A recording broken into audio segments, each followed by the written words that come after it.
Media और पत्रकार भाइयों, इस हाल में उपस्थित सम्मानित समाजवादी पार्टी के राष्ट्रीय अध्यक्ष माननीय श्री अखिलेश यादव जी का आगमन हो गया है। आप सभी का मैं हार्दिक स्वागत करता हूं और कार्यक्रम के प्रारंभ में अंतर्राष्ट्रीय साइकिल यात्री जिन्होंने 42 देशों का भ्रमण किया, श्री अभिषेक कुमार शर्मा जिन्होंने 42 देशों का भ्रमण किया है, उनकी फिल्म, इन्होंने 42 देशों का भ्रमण किया है, इनका समाजवादी पार्टी में स्वागत है, सम्मान है। इनकी फिल्म माननीय श्री अखिलेश यादव जी के कार्य व्यवहार से, नीतियों से, सिद्धांतों से प्रसन्न होकर बड़ी तादाद पर आज समाजवादी पार्टी में अनेकों महानुभाव आज आए हैं समाजवादी पार्टी में शामिल होने। मैं उनके नाम आपके समक्ष प्रस्तुत कर रहा हूं। सर्वश्री कैलाश नाथ सिंह यादव, पूर्व सांसद चंदौली। श्री कैलाश नाथ सिंह यादव, पूर्व सांसद चंदौली, बहुजन समाज पार्टी छोड़कर समाजवादी पार्टी में शामिल हो रहे हैं।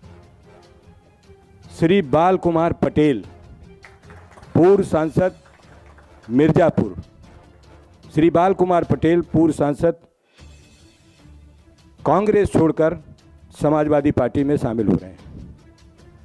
श्रीमती कैसर जहां, पूर्व सांसद सीतापुर। श्रीमती कैसर जहां, पूर्व सांसद सीतापुर, कांग्रेस छोड़कर समाजवादी पार्टी में शामिल हो रही हैं। श्री राम सिंह पटेल, पूर्व विधायक पट्टी प्रतापगढ़। श्री राम सिंह पटेल, पूर्व विधायक पट्टी प्रतापगढ़, कांग्रेस छोड़कर समाजवादी पार्टी में शामिल हो रहे हैं। श्री सुनील कुमार यादव, पूर्व विधायक ओबरा। श्री सुनील कुमार यादव, पूर्व विधायक ओबरा सोनभद्र, बहुजन समाज पार्टी छोड़कर समाजवादी पार्टी में शामिल हो रहे हैं। श्री रमेश राही, पूर्व विधायक हरगांव सीतापुर, कांग्रेस छोड़कर रमेश राही जी समाजवादी पार्टी में शामिल हो रहे हैं। श्री धीरेन्द्र प्रसाद, पूर्व विधायक पुआया शाहजहांपुर। श्री धीरेन्द्र प्रसाद।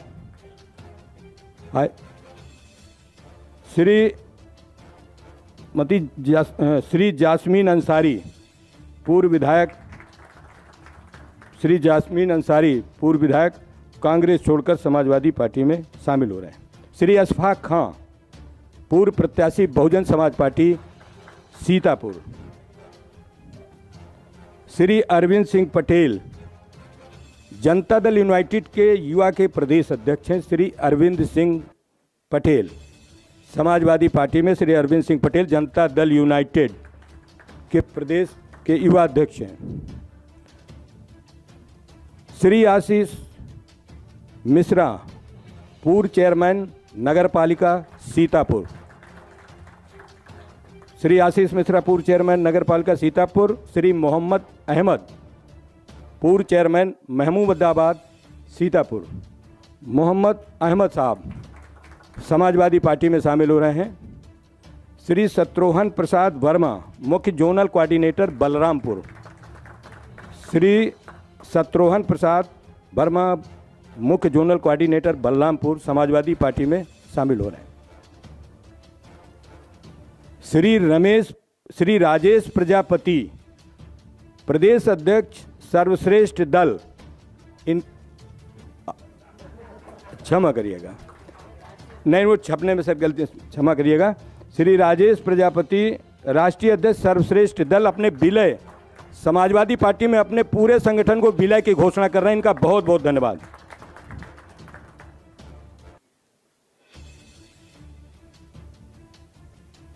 ये मैंने कुछ नेताओं के नाम आपके सामने रखे, इनके समर्थक कुछ उस हाल में हैं और बड़ी तादाद पर पूरे प्रदेश के पैमाने पर इन सभी नेताओं के समर्थक हैं। वो सारे समर्थक आज समाजवादी पार्टी में आप सबके सामने माननीय राष्ट्रीय अध्यक्ष जी के समक्ष समाजवादी पार्टी में शामिल होने की घोषणा करते हैं।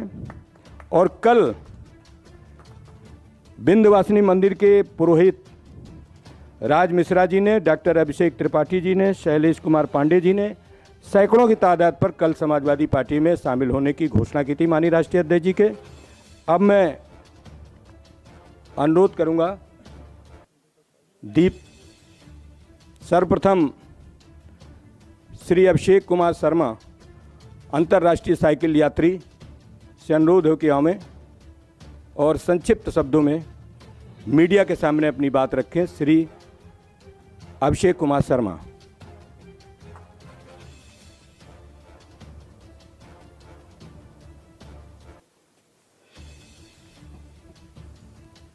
सभी को नमस्कार। जय समाजवाद और जय अखिलेश भैया की।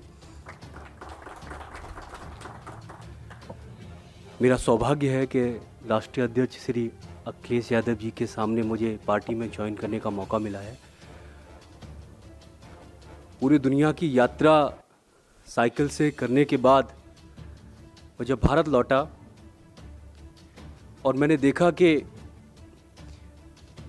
देश में ही नहीं पूरी दुनिया में हमारे राष्ट्रीय अध्यक्ष जी की बहुत बड़ी पहचान है और बहुत बड़ा नाम है। और मेरे जैसे करोड़ों युवा जिनके हमारे अखिलेश भैया जी आदर्श हैं, और मुझे सौभाग्य है कि आपसे मिलने का मौका मिला 28 तारीख को, और आज मैं पार्टी ज्वाइन कर रहा हूं। मैं आपको बताना चाहूँगा 2-3 चीज़ों जिनको मैंने गौर किया उत्तर प्रदेश में साइकिल यात्रा, भारत में साइकिल यात्रा, पूरी दुनिया में साइकिल यात्रा के माध्यम से, कि भैया ने जो एक्सप्रेसवे बनाया है वो दुनिया का सर्वोत्तम क्वालिटी का सबसे अच्छा एक्सप्रेसवे है। मैंने दुनिया के जितने भी बेहतरीन एक्सप्रेसवे हैं, चाहे वो जर्मनी के ऑटवन हो, चाहे यूएस के इंटरस्टेट्स हाईवेज़ हों, फ्रीवेज़ हों, सब पे चलाई है साइकिल। और ये मेरा सौभाग्य है कि मुझे एक्सप्रेसवे पर भी साइकिल चलाने का मौका मिला अभी जब मैं दिल्ली से। तो मेरे जैसे करोड़ों युवाओं ने ठाना है कि हम 2022 में अखिलेश भैया को मुख्यमंत्री जी बनाएंगे।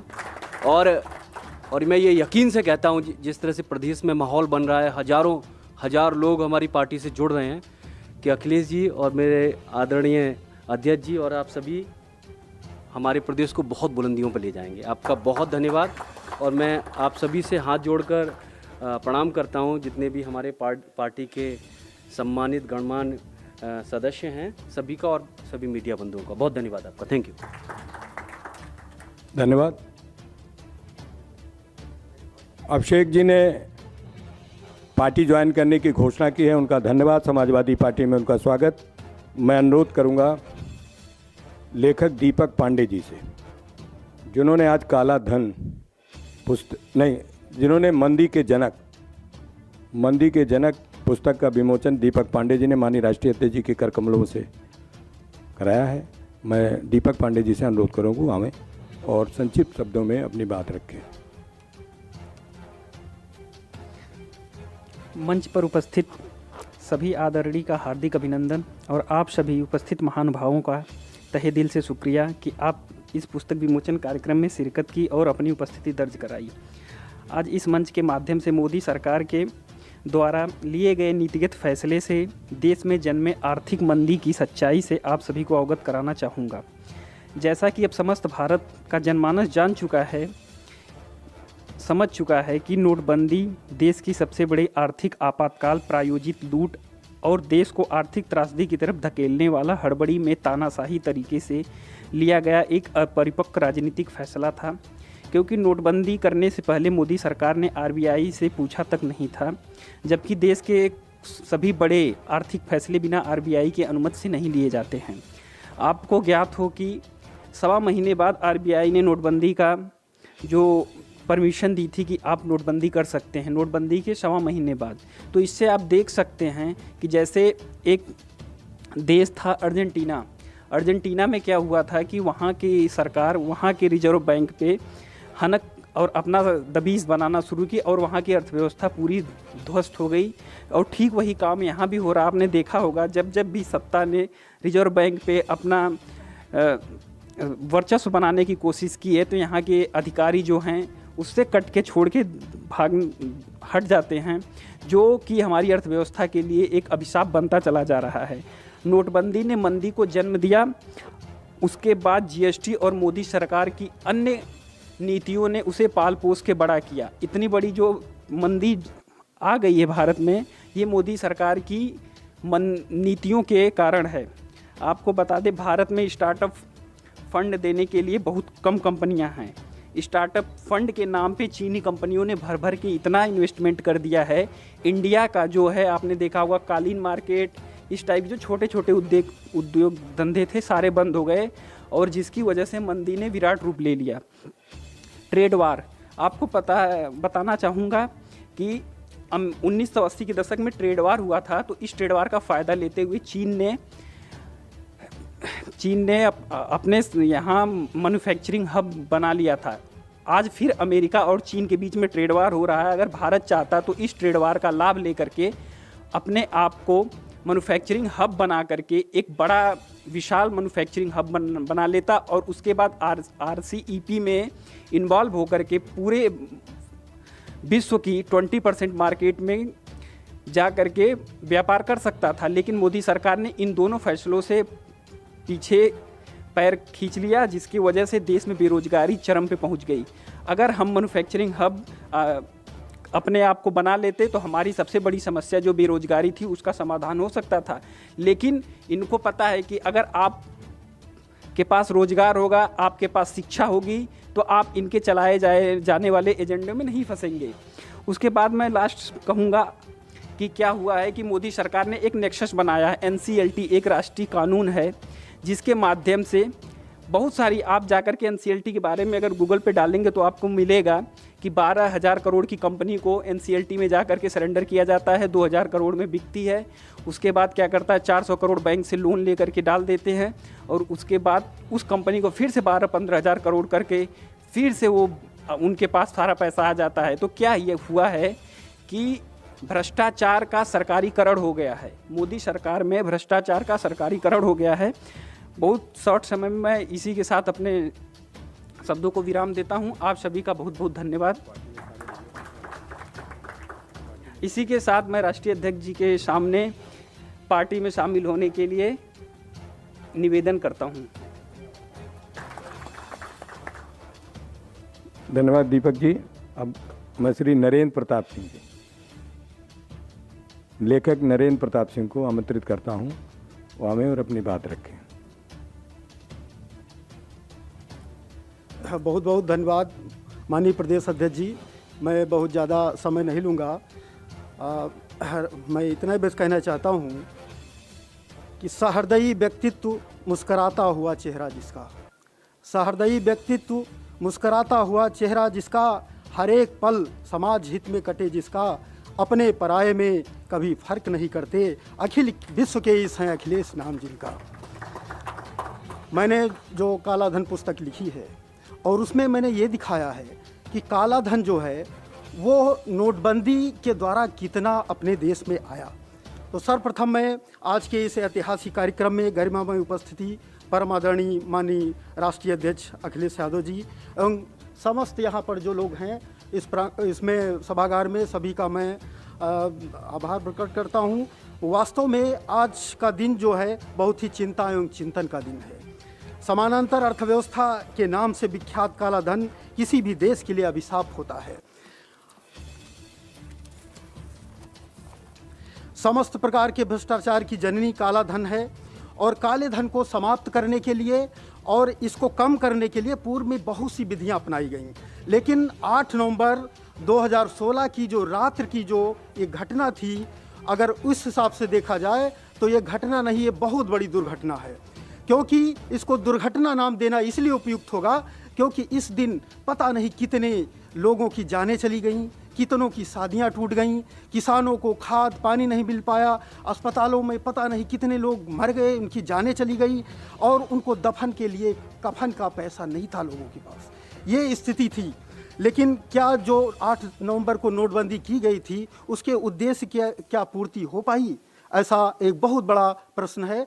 और नोटबंदी के उद्देश्य जो थे क्या था कि काला धन हम वापस लाएंगे और जो यहाँ पर भ्रष्टाचार है उसको समाप्त किया जाएगा, नक्सलवाद है इसको ख़त्म किया जाएगा, आतंकवाद ख़त्म होगा। क्या ऐसा हो पाया? नहीं हो पाया।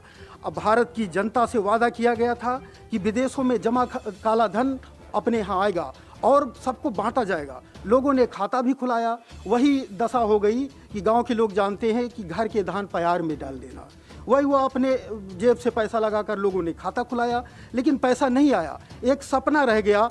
और अगर वास्तव में देखा जाए तो काला धन अगर निकला तो कहाँ से निकला?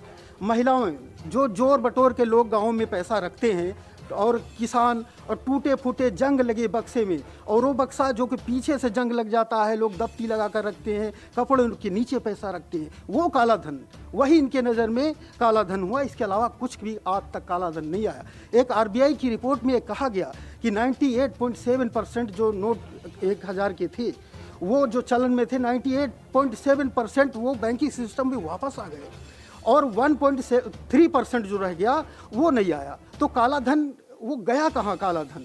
तो 1.3% जो हुआ वही हुआ जो फटे कट नोट जो लोग अपने ज़मीन में गाड़, किसान और गरीब लोग रखते थे, वो बेचारे लाइनों में नहीं लग पाए।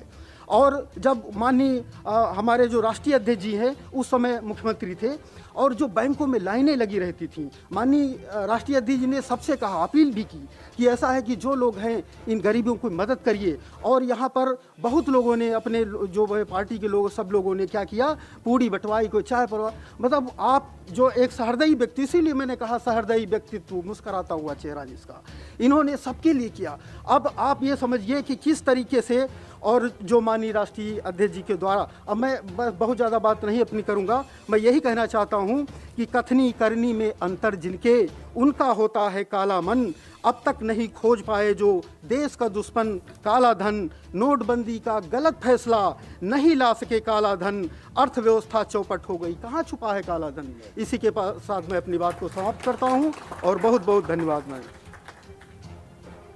धन्यवाद महोदय। अब मैं माननीय राष्ट्रीय अध्यक्ष जी से अनुरोध करूंगा कि हमारे प्रेस के भाई हैं उनके समक्ष अपनी बात रखें।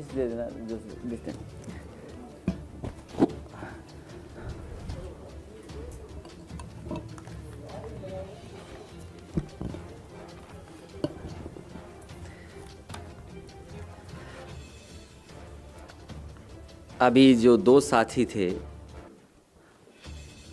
उन्होंने बहुत सीरियस नोट पे अपनी बात ख़त्म कर दी, और खुशी की बात यह है कि हर वर्ष की तरह इस वर्ष भी हम लोग खजांची का जन्मदिन मना रहे हैं।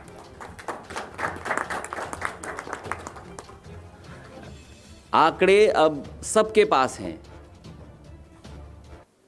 जो नोटबंदी के आंकड़े हैं उसकी जानकारी सबके पास है।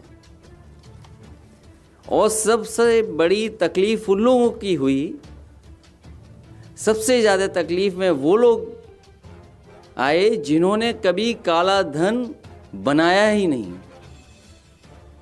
जिन्होंने कभी काला धन बनाया नहीं वो सबसे ज़्यादा तकलीफ में, और जिन्होंने काला धन बनाया वो भारत छोड़कर ही चले गए। जो आरबीआई के आंकड़े हैं वो आपके सामने हैं कि पूरा का पूरा पैसा जमा हो गया, जितनी करेंसी आरबीआई में आनी थी वो पूरी की पूरी करेंसी वापस आ गई। और उसी का परिणाम है कि आज तक भारत की अर्थव्यवस्था जितनी ऊपर जानी चाहिए थी नहीं आई, और अर्थव्यवस्था बिगड़ती चली जा रही है। मुझे खुशी है कि जहां हम आज खजांची को याद कर रहे हैं, खजांची का जन्मदिन मनाएंगे, वहीं साथ ही साथ समाजवादी पार्टी में बहुत बड़ी संख्या में लगातार नेता शामिल हो रहे हैं। मेरे साथ मंच पर बैठे आदरणीय कैलाश नाथ सिंह यादव जी का मैं बहुत बहुत स्वागत करता हूं, बधाई देता हूं कि आज समाजवादी पार्टी में वो शामिल हो रहे हैं। इसी तरह बाल कुमार पटेल जी जो समाजवादी पार्टी में रहे, उनके बेटे राम सिंह जो खुद विधायक रहे, इनके साथ बड़ी संख्या में जो साथी आए हैं, मैं उनका भी बहुत बहुत स्वागत करता हूं। साथ ही सीतापुर के बहुत ही महत्वपूर्ण और सीतापुर में लगातार जनता के बीच में रहने वाले, और जिस समय मैं गया था उनके काम को मैंने देखा है। ऐसा दरवाज़ा बहुत कम शहरों में बना होगा जो इन्होंने अपने टाउन एरिया के इलाके में बनाया है। ऐसे दोनों लोग, श्रीमती केसर जहाँ, उनका मैं स्वागत करता हूँ। साथ ही साथ जस्मीन अंसारी जी का भी बहुत बहुत स्वागत करता हूँ, आज समाजवादी पार्टी में शामिल हो रहे हैं। साथ ही सुनील सिंह यादव जी, रमेश राही जी, बड़ी संख्या में और साथी जो जुड़ रहे हैं इनके साथ हैं, उनका भी स्वागत करता हूँ। हाल ही में जेडीयू के बहुत पुराने और मजबूत कार्यकर्ता नेता जो लगातार काम कर रहे थे, वो आज पार्टी में शामिल हैं, मैं उनका भी बहुत बहुत स्वागत करता हूँ, बधाई देता हूँ। अरविंद पटेल जी का, इनके साथ बहुत सारे साथी जो यहाँ भी हैं, हमारे दूसरे हॉल में भी हैं, उनका भी मैं स्वागत करता हूँ।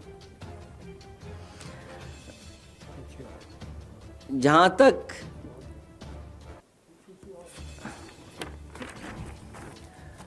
क्योंकि सबके नाम पढ़ पाना मुश्किल है, क्योंकि अध्यक्ष जी ने पढ़ दिया, इसलिए अध्यक्ष जी ने जिन नामों को जोड़ा है उन सभी साथियों का स्वागत करता हूं, लेकिन विशेष स्वागत मैं करता हूं अपने साइकिल चलाने वाले साथी का।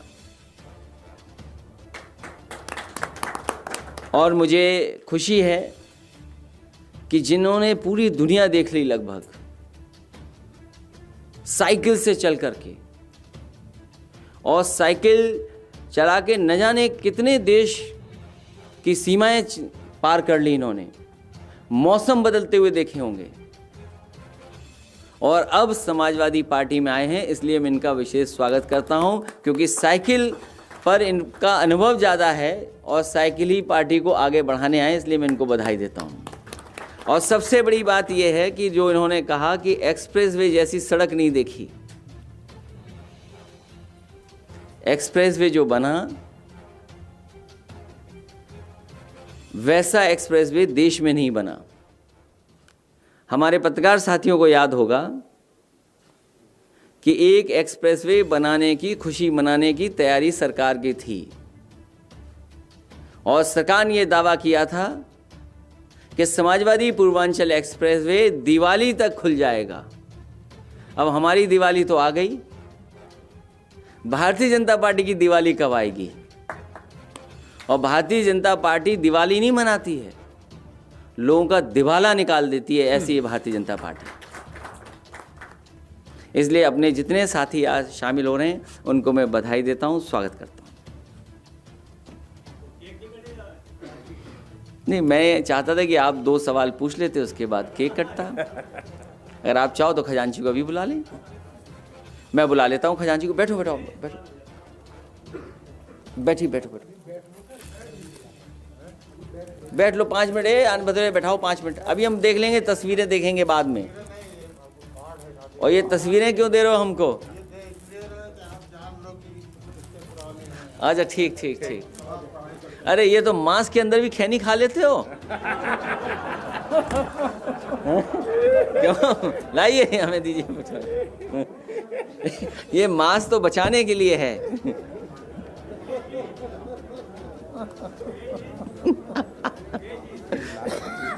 अच्छा अभी उनसे अनाउंस करवा दो आप। अध्यक्ष जी अनाउंस कर दे, वो घड़ी का गिफ्ट अभी देंगे बाद में, घड़ी और मेट्रो। जी ये देखिए, जो जानकारी हमारे दोनों साथियों ने दी हैं वो महत्वपूर्ण जानकारियां हैं। ये दोनों साथियों ने जो जानकारी दी हैं बहुत महत्वपूर्ण जानकारी हैं। आज जो अर्थव्यवस्था की हालत है उसका कोई जिम्मेदार है तो भारतीय जनता पार्टी जिम्मेदार है। भारत के लोगों को कुछ मिला नहीं, गरीब को मिला नहीं, किसान को कुछ मिला नहीं, नौजवान को कुछ मिला नहीं, व्यापार हमारा खत्म हो गया। और केवल बड़े व्यापारी नहीं खत्म हुए, छोटे दुकानदार, छोटे व्यापारी, उनका सबका अगर किसी ने नुकसान किया है तो भारतीय जनता पार्टी ने किया है। भारतीय जनता पार्टी को केवल नोटबंदी से ये फायदा मिला कि उत्तर प्रदेश उन्होंने जीत लिया, और कई बार बहुत सारे भारतीय जनता पार्टी के नेता और कई जगह से ये बात आती थी कि ये जो नोटबंदी हुई है, ये नोटबंदी इसलिए हुई है कि उत्तर प्रदेश में कैसे भी भारतीय जनता पार्टी जीत जाए। नोटबंदी ही नहीं बल्कि बड़े बड़े फैसले जो सरकार ने लिए हैं उससे जनता को निराश किया है। भारतीय जनता पार्टी ने पूरे देश की जनता का भरोसा तोड़ा है।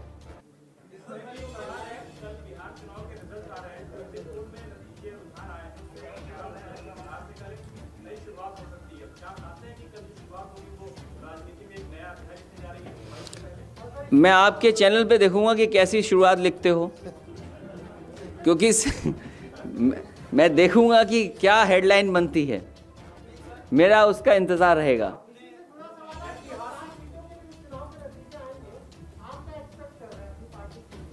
भाई हमारे पास कोई एग्जिट पोल की मशीनरी नहीं है कि हम कैसे बता दें, लेकिन मैं ये बता दूं कि भारतीय जनता पार्टी धांधली धोखा प्रशासन के माध्यम से जो कुछ कर सकती थी वो किया है। तमाम लोगों के लिए जो व्यवस्था करनी चाहिए सरकार को नहीं की, व्यवस्था ये की कि ये वोट निकल के ना आ जाए बाहर। कुछ जगह पर तो सूचनाएं ऐसी हैं, क्योंकि अभी हम बात उसको बढ़ाना नहीं चाहते हैं। 10 तारीख का जब रिजल्ट आ जाएगा, जब कभी दोबारा हम और आप बैठेंगे दिवाली से पहले, आप बूथ वाइज पूछ लेना, हम बता देंगे कि प्रशासन क्या कर रहा था। कुछ बूथों की हमें वीडियो है हमारे पास, जब हम और आप बैठेंगे तो वीडियो में दिखा दूंगा कि किस तरीके से पुलिस ने क्या काम किया है।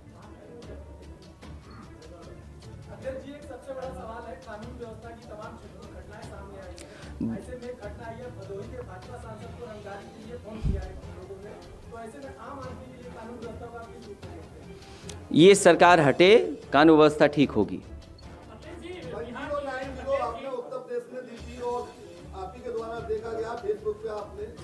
भारतीय जनता पार्टी की जिस तरीके से गाड़ी धक्का लगाते हुए सिपाही ले जाना, अब जनता धक्का लगाएगी तो जान लो कौन से हटेंगे।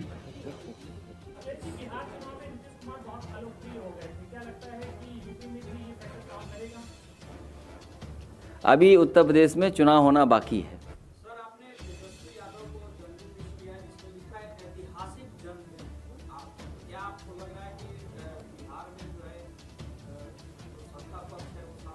मैं तो जो चैनल देख रहा हूँ वो 180 बता रहा है तो उसमें मैंने क्या खराब बात लिखी है।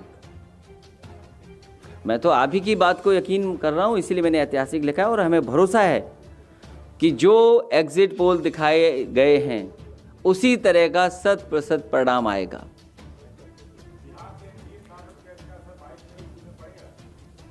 समाज को और समाज में नफरत फैलाने की शुरुआत जिन्होंने की थी उनकी अंत होना शुरू हो गया है। भारत के बाहर भी ऐसे लोग जो समाज को बांट के काम करना चाहते थे, उनको जनता ने क्या रास्ता दिखा दिया, और रास्ता ऐसा दिखाया है कि अब दोबारा उस रास्ते पे नहीं चल सकता कोई। मुझे तो खुशी है इस बात की कि वहाँ पर एक ग्रुप ऑफ जो जर्नलिस्ट हैं उन्होंने ये दावा किया कि वहाँ के 4 साल में एक राष्ट्रपति ने 22,000 से ज़्यादा झूठ बोले। ये हम खुला आपको देते हैं मौका कि आप उत्तर प्रदेश के मुख्यमंत्री और दिल्ली की सरकार के कम से कम झूठ गिन लो तो लाखों में झूठ निकलेंगे। अगर अमेरिका में 4 साल में 22,000 बार झूठ बोला गया हो, 22,000 झूठ, और अगर हमारे साथी गिन लें यहाँ पर उत्तर प्रदेश के झूठ और दिल्ली वाले झूठ मिला करके, तो कम से कम लाखों निकलेंगे। वैसे यूपी का पल्ला भारी है।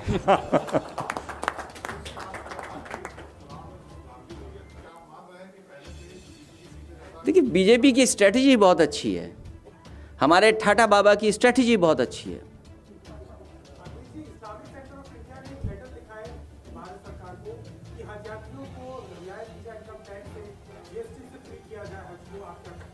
हम तो कहेंगे कि बहुत सी चीज़ें फ्री होनी चाहिए, एक्सप्रेस वे फ्री होना चाहिए, एक्सप्रेस वे फ्री क्यों नहीं है? इलाज फ्री क्यों नहीं है? आपका बिजली इतना महंगा है, ये फ्री क्यों नहीं है बिजली? आपको बिजली फ्री मांगना चाहिए। आप लगता है बिजली का बिल नहीं देते हो, या आपको मीटर की जानकारी नहीं होगी बिजली मीटर की, या जीएसटी की जानकारी नहीं होगी कि किसान को जीएसटी कितना देना पड़ रहा है। और अगर फ्री ही करना है तो हमारे किसान जिसका धान की आप एमएसपी नहीं दे पाए हो, उसको कुछ डीजल में रियायत दे दो, उसको कुछ खाद में रियायत दे दो, और कम से कम ये तो बता दो, आप सदस्यता के लिए तो मिस्ड कॉल है आपके पास। भारतीय जनता पार्टी का सदस्य बनना है तो इस मिस्ड कॉल नंबर पे मिस्ड कॉल दीजिए। हम उन्हीं भारतीय जनता पार्टी के लोगों से जानना चाहते हैं कि किसान कौन सा नंबर मिलाएं, किस पर मिस्ड कॉल दें जिससे धान का उन्हें एमएसपी मिल जाए और गन्ने के किसान को उसकी भुगतान हो जाए। बताइए हमें कहाँ है भारतीय जनता पार्टी का वो मिस्ड कॉल नंबर? आप ही इंपॉर्टेंट हो हमारे लिए।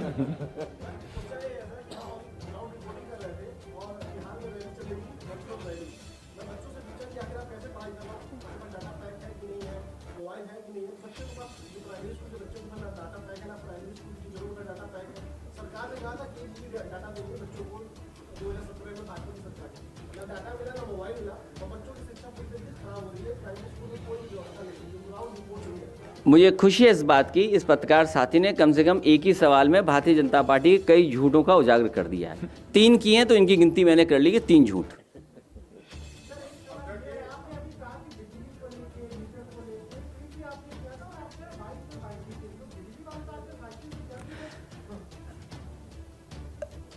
अभी तक भारतीय जनता पार्टी ने ये नहीं बताया कि बिजली कहाँ बनाई है।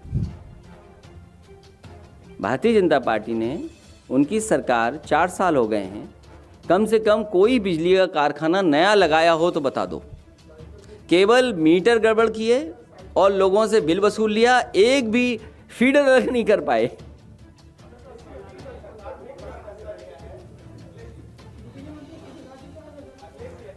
अभी स्वास्थ्य की वजह से बहुत लोग साइकिल चला रहे हैं।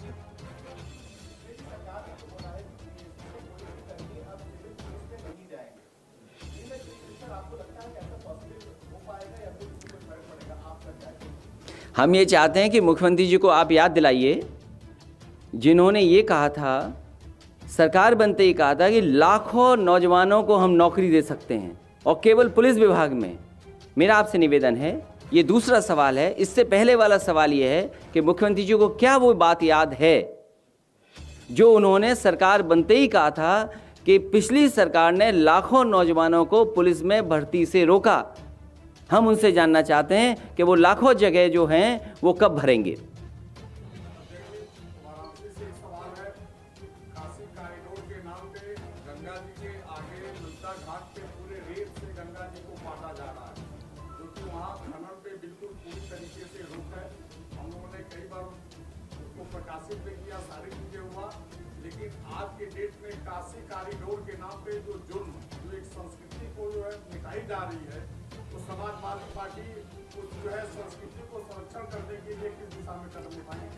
भारतीय जनता पार्टी ने भारत की संस्कृति और न जाने कितने ऐतिहासिक मंदिर थे, इतने किसी ने मंदिर नहीं तोड़े होंगे जितने भारतीय जनता पार्टी की सरकार में। मैं आपसे चाहूँगा कि जब इतना महत्वपूर्ण आपने सवाल पूछा है तो कई जर्नलिस्टों ने सूची दी है, कई लोकल लोगों ने फिल्म बनाई हैं, सोशल मीडिया पे चीज़ें डाली हैं। मैं चाहूँगा कि कम से कम ये बताइए कि कितनी पुरानी हेरिटेज उसको ख़त्म भारतीय जनता पार्टी ने कर दिया, जो हमारी संस्कृति थी बनारस की। और फिर माँ गंगा की कसम खा कर के न जाने कितनी बात की गई थी। आज बताएं कि गंगा के पानी की बीओडी क्या है, डिज़ोल्व ऑक्सीजन की मात्रा क्या है, क्या वो साफ़ हो गई? साफ़ तो नहीं हुई। समाजवादियों ने जो वरुणा नदी को साफ़ करने का जिम्मा उठाया था, उस काम को रोक दिया। हम आपको भरोसा दिलाते हैं, समाजवादियों ने भारत की संस्कृति को और भारत का जो सोल है, भारत की जो आत्मा है, वो ये है कि हम सब आप मिल कर के रहते हैं। उस परंपरा को आगे बढ़ाने का काम समाजवादी लोग करेंगे। और मैं याद दिला दूं साथ ही साथ, संस्कृत यूनिवर्सिटी इकलौती है। जब मैं उस यूनिवर्सिटी में उतरा सरकार में, तो मैंने देखा कि इतनी अच्छी यूनिवर्सिटी है, उसको बजट दिया गया, पता नहीं बजट का क्या हुआ संस्कृत यूनिवर्सिटी का, जो बजट दिया गया था। और अब तो सुनने में ये भी आया है कि हमारे संस्कृत बोलने वाले गुरुओं पर भी कुछ नोटबंदी जैसा फैसला हो गया है। अब खजांची बुला लूं? हाँ, पूछ लीजिए 2022। मैंने ये कहा था कि 2 सवाल वादी खजांची को बुला लेना, शायद उसके बहाने बच जाता मैं आपसे। जी,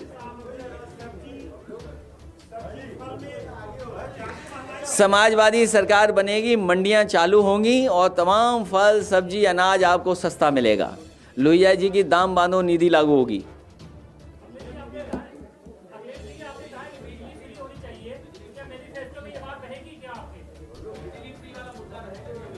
अभी 1 साल है, हमारी साइकिल ऐसी है, फ्री है, पैडल मारिए चलते चले जाइए। अब मैं बहुत बहुत बधाई, खजांची का स्वागत है। और खजांची माननीय राष्ट्रीय अध्यक्ष जी हैं?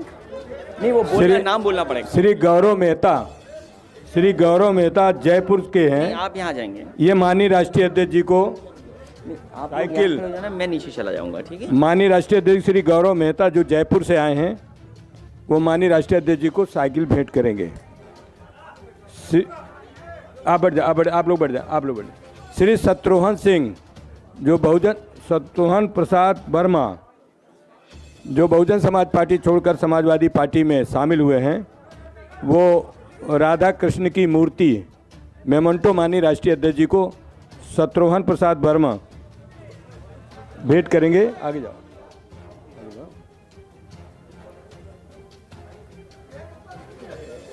श्री शत्रुघ्न प्रसाद वर्मा ये माननीय राष्ट्रीय अध्यक्ष जी को राधा कृष्ण जी की मूर्ति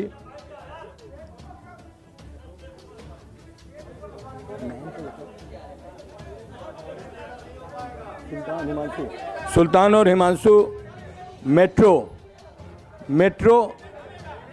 मेट्रो मेमोंटो माननीय राष्ट्रीय अध्यक्ष जी को जी मेट्रो जो लखनऊ के अंदर माननीय राष्ट्रीय अध्यक्ष जी ने बहुत कम समय में मेट्रो रेल चलाई, उसी का चित्र सुल्तान और हिमांशु द्वारा माननीय राष्ट्रीय अध्यक्ष जी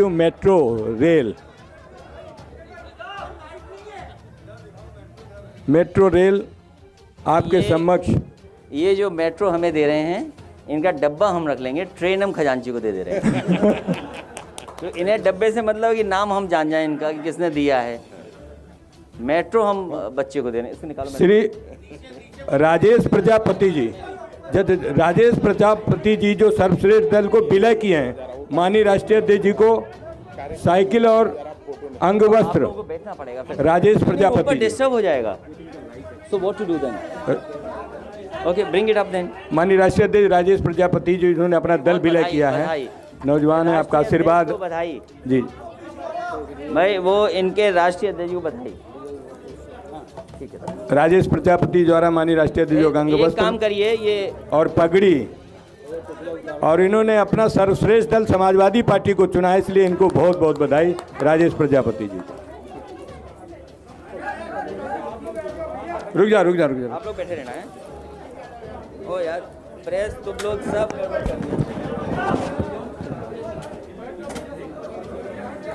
प्रत्येक वर्षों की भांति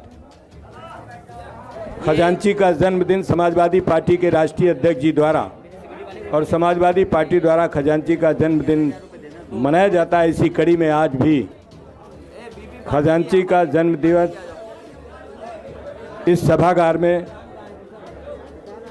माननीय राष्ट्रीय अध्यक्ष जी, उनके परिवार, बुला लो, लाइए मेट्रो इधर आगे से लाओ, के उपस्थिति में माननीय राष्ट्रीय अध्यक्ष जी खजांची का जन्म दिवस समारोह निकाल नहीं सकते, जस्ट पुल इट अप। आप सबकी उपस्थिति में बीबी पांडे जी को, BB Pandey sir, it's a pull back car हैं? या आई गॉट इट। तो कहाँ से लाए थे? वो डब्बा हमें दे दो, तुम्हारे नाम के उसमें लिखा हुआ है ना। हाँ तब ठीक है।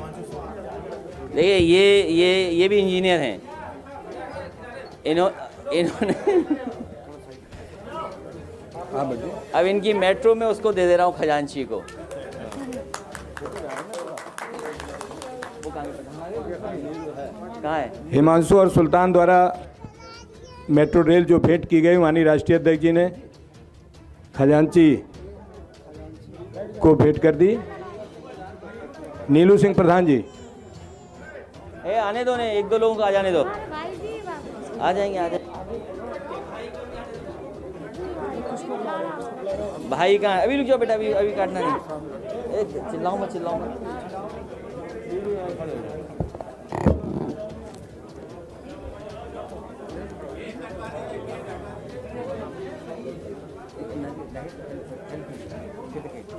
आप सबका आशीर्वाद खजांची को मिले, क्योंकि ये भी दुनिया के ऐतिहासिक खजांची को भी माननीय राष्ट्रीय अध्यक्ष जी ने पूरे दुनिया के पैमाने पर पहचान करा दी।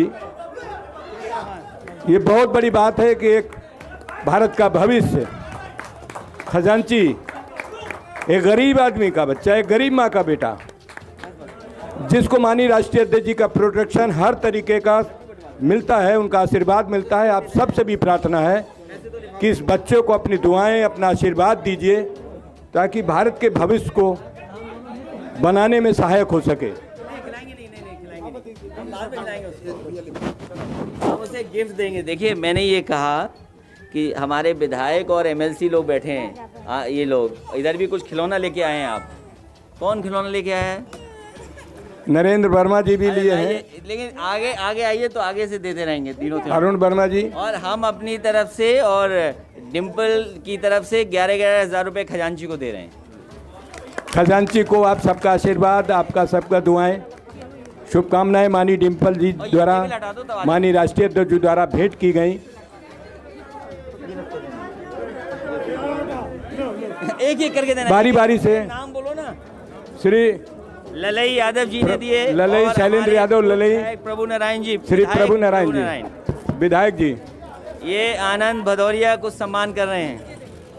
ये आदरणीय नरेंद्र वर्मा जी गिफ्ट दे रहे हैं और चॉकलेट भी खिला रहे हैं। खिलौना भी लेके आए हैं आप। ऊपर आ जाओ, बारी बारी से ऊपर आ जाओ। नरेंद्र वर्मा जी को ऊपर ले लो। एमएलसी उदयवीर जी, ये समझदार है।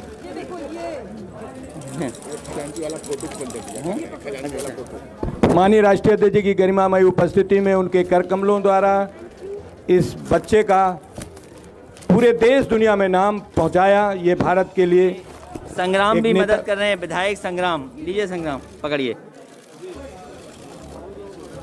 ये तो किताब है, उसकी ले रहा। ये काप ले, वो कह रही है ये काप आप अपने हाथ में, अपने हाथ में। हाँ। नहीं बाद में ले लेगी, बाद में। सभी लोग बच्चे को उसके जन्मदिन पर गिफ्ट दे रहे हैं, शुभकामनाएं दे रहे हैं, आशीर्वाद दे रहे हैं। बस हो गया हैं? अरे कोई मतलब नहीं है।